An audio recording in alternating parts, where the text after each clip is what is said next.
Thank you, Dr. Agarwal, for coming for this event. And Sure. welcome to CI and Voice of Healthcare. Ma'am, how has your experience been at the CIA Pharma and Life Sciences Summit 2025? And what were your major takeaways from it? So it was a very pleasant and encouraging experience. So I interacted with some of the startups here, and the academic community was also here, and the industry also.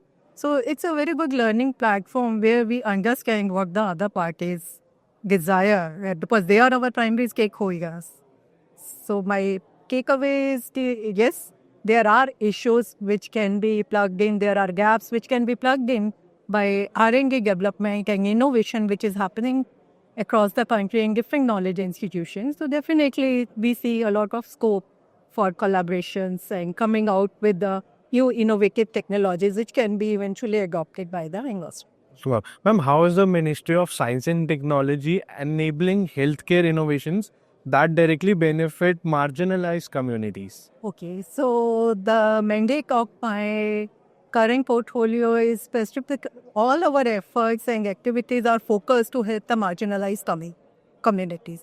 So we have a program, technology interventions for elderly and disabled. So from that program, we are supporting technology development specifically for those sections of the society. Otherwise, also for marginalized societies, we have different programs for livelihood strengthening, and health is definitely a part of livelihood. So if a person is healthy, so he can earn better revenues and better earning. So there we are working with marginalized communities like tribals, weaker sections, rural population, and then coming up with the models which can help them with health and sanitation problems, and then enhancing the livelihood opportunities for them. Okay, ma'am. Ma'am, what support systems are being created to promote affordable and accessible medical technologies? So DST has been implementing biomedical devices and technology development program since last 10 years. So there we have supported projects to primarily academia to develop the affordable technologies. Apart from that, we have our autonomous institutions like Sri Chitra Tirunal Institute of Medical Sciences. So they are also working on biomedical technologies which can really be effective for masses. Recently, we have taken up a program with the DRDO where we are looking at development of a cochlear implants. And apart from that, we have a support mechanism for startups also and industries also. Okay. Ma'am, how can science contribute to solving India's critical healthcare challenges? Oh, science can,